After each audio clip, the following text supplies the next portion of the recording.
Hello again, Celtic faithful. It's an unusual stretch in the season, isn't it? The international break has come around, but instead of the calm we usually get, it feels like there's a storm of speculation hanging over paradise. Ever since Brendan Rodgers walked away, Celtic fans everywhere have been left wondering what direction the club will take next. 15 days have gone by since that resignation, and while the board was quick to assure everyone that the search for a new permanent manager was well underway, the silence since then has been deafening. Yet, something tells me that behind the scenes, things are starting to move at last. You can sense it in the tone of the chatter, in the little whispers coming from inside sources, in the growing sense that an announcement might not be too far away. Martin O'Neill has stepped in for the moment, and to his credit, he steadied the ship admirably. For games in charge, and the results have been solid. He's handled the responsibility with experience and calmness, but even he doesn't seem to know how long he'll be in the job. After Sunday's game, he admitted openly that he has no idea if he'll still be in charge for the St. Mirren clash on the 22nd of November. It's a strange situation when even the man in the dugout doesn't know what the plan is for the following weekend. He said himself that if there's to be an announcement about a new manager, he'll find out just like the rest of us, whenever someone at the club decides to make the call. So yes, even O'Neill's operating in the dark, just like every supporter desperate for some clarity. But I get the feeling that we might be reaching a turning point. There's a growing buzz around potential interviews, names being discussed, and connections that might actually mean something. One name that suddenly appeared from nowhere is Wilfried Nancy, currently managing Columbus Crew in Major League Soccer. Reports have suggested that he's not just being looked at, but has emerged as a genuine candidate for the Celtic job. Now, on the surface, it sounds unusual. After all, how many Celtic fans would have even heard of Nancy before this week? But it's worth remembering that when Ange Postecoglou arrived, most of us hadn't heard of him either, and look how that turned out. According to multiple reports, Nancy's on a short list that also includes the likes of Kjetil Knutsen from Bodo/Glimt, Kieran McKenna from Ipswich Town, and a few others like Craig Bellamy, Nicky Hyen from Club Brugge, and Robbie Keane, who's been linked in some circles. It's said the shortlist might have around 8 names, so that gives you an idea of how broad the club's search might be. Now, what's intriguing is the supposed connection between Nancy and the Celtic hierarchy. His assistant at Columbus, Wiley Ampadu, happens to be a close friend of Paul Tisdale, the man reportedly leading Celtic's managerial recruitment process. Tisdale even gave Ethan Ampadu, Wiley's son, his professional debut when he was just 15 at Exeter City. So the connections are there. Whether that's coincidence or a meaningful link that could pave the way for negotiations is still up in the air, but you can see how these networks can sometimes shape big decisions in football. The question is whether Celtic are genuinely serious about Nancy, or if this is just a convenient name that fits a narrative. Now, before anyone gets carried away with betting odds or speculation tables, let's be clear, odds don't make reality. Apparently, Nancy's odds to become the next Celtic boss have dropped dramatically, but as we all know, it doesn't take much to move those numbers. Sometimes 1 or 2 big bets placed by someone in the know are enough to cause a stir. Still, there's no denying the man's profile is rising. He's French, he's got a calm but confident presence, and his coaching credentials are impressive for someone who's only been a head coach for around 4.5 years. He moved to Canada years ago, worked through the youth ranks at Montreal, eventually took charge there after Thierry Henry's departure, and then moved to Columbus Crew, where he's achieved serious success.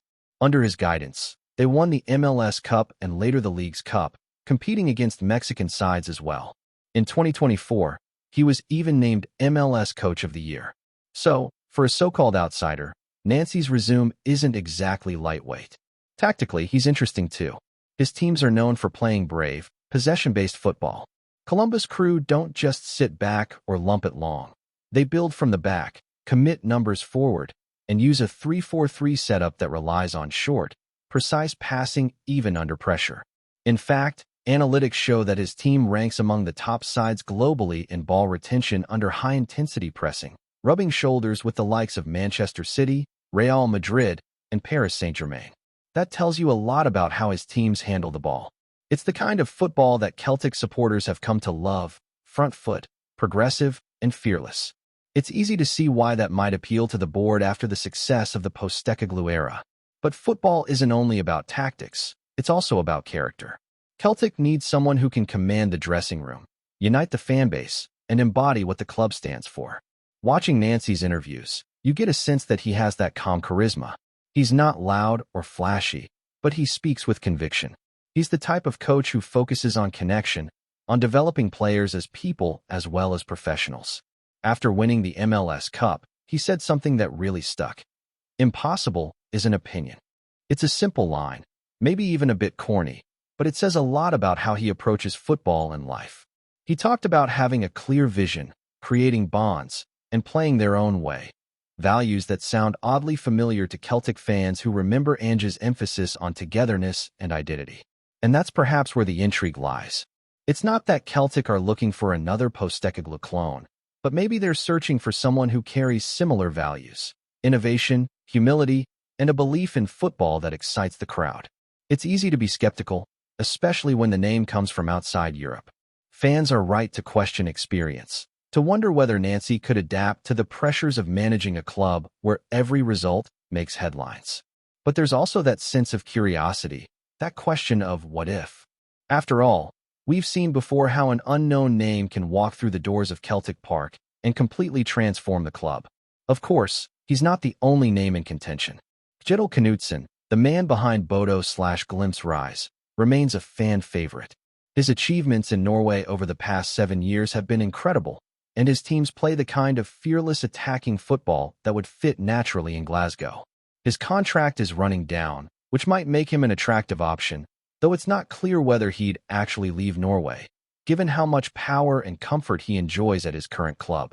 He's turned down big moves before, including Ajax, so it's fair to wonder if Celtic could realistically tempt him away. And then there's Kieran McKenna at Ipswich Town. Young, energetic, tactically sharp. He's another who's earned respect for the work he's done in England. He's reportedly a lifelong Celtic supporter, which would add another layer of connection. But his current deal at Ipswich is strong, and prying him away could cost millions. Whether the Celtic board would be willing to pay that kind of figure remains to be seen. Still, he's widely regarded as one of the most promising British coaches in the game, and you can't help but wonder what he could do with a club the size of Celtic. So here we are, midway through the break, waiting for clarity, with names flying left, right, and center. The truth is, we don't know how close anyone actually is to being appointed. But one thing's certain, the decision has to be right. Celtic are at a crucial crossroads. The next manager has to inspire the players, excite the supporters, and restore belief that this team can dominate both domestically and in Europe. Whoever walks into that dressing room next will be inheriting a proud history, massive expectations, and a fan base that demands nothing less than excellence. And as the speculation continues, the tension just keeps building. Every day that passes without an official announcement feels longer than the last. You can feel it in the conversations outside Celtic Park, in the online discussions, in the tone of the supporters calling for clarity. There's excitement, but also frustration, because everyone knows this decision will define the next chapter of the club. It's not just about finding a manager who wins games. It's about appointing someone who understands what Celtic means. This is more than football. It's identity, pride, and connection. Whoever takes that seat in the dugout has to grasp that immediately. Wilfried Nancy might not be a name that excites every fan right away, but sometimes the right choices don't come wrapped in familiarity. The French coach's journey has been anything but conventional, and maybe that's what makes him intriguing. From his days in the Montreal Impact Academy to leading Columbus Crew to trophies, he's built his career on patience, discipline, and a belief in process. His style of play is not designed for quick results. It's about creating an identity, shaping players who can think on the pitch. Celtic, after all, are a club that have always thrived when guided by strong philosophies rather than short-term fixes. The question is whether the board sees Nancy as that kind of long-term visionary or just another name on a list. Meanwhile, there's no ignoring the appeal of Kjetil Knutsen. His reputation in European football has grown massively thanks to the way his Bodo/Glimt side play the game.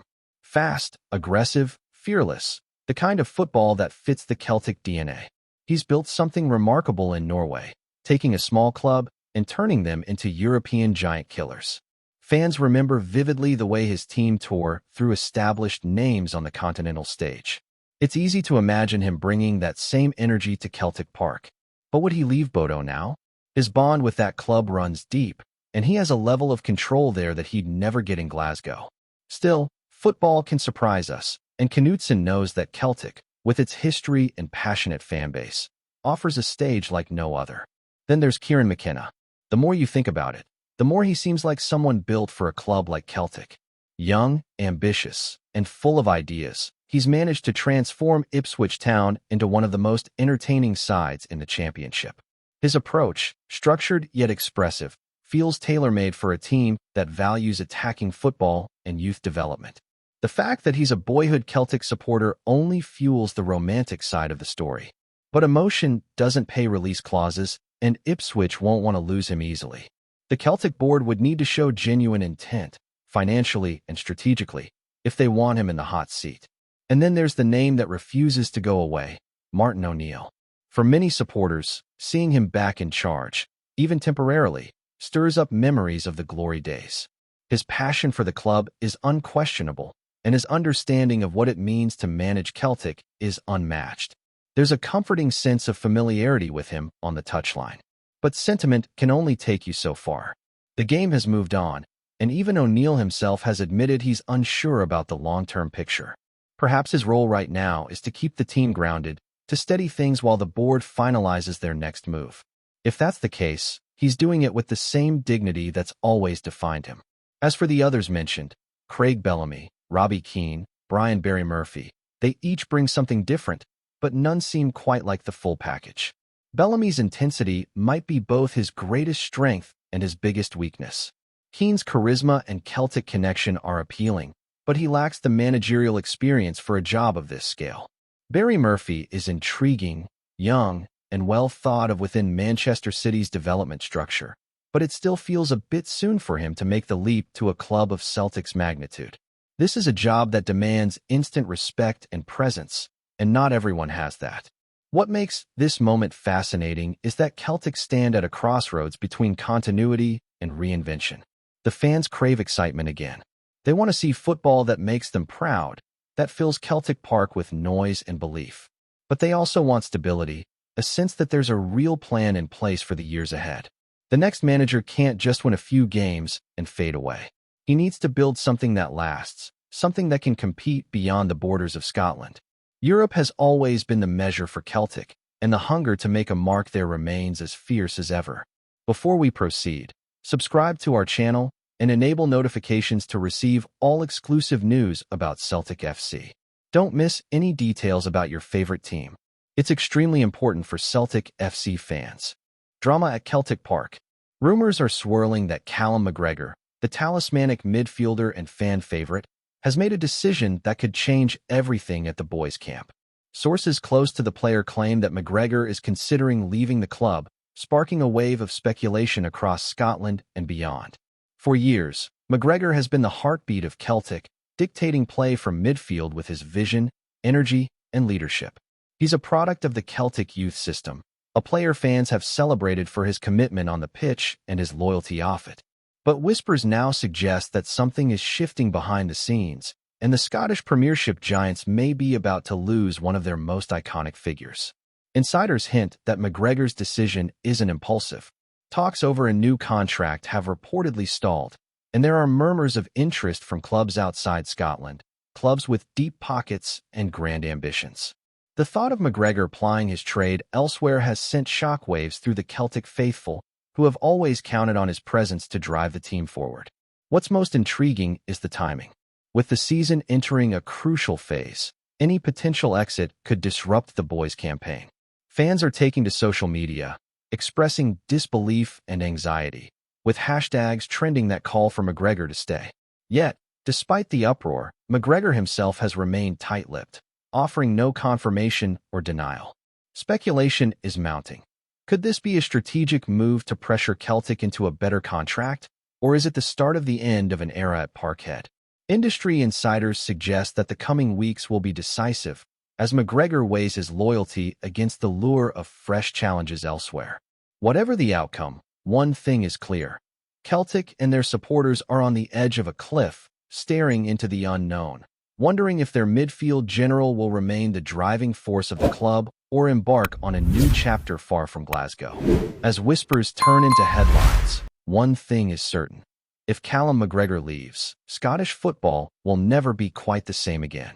The boys face uncertainty, rivals are alert, and fans are bracing themselves for what could be the biggest shock in Scottish football this season.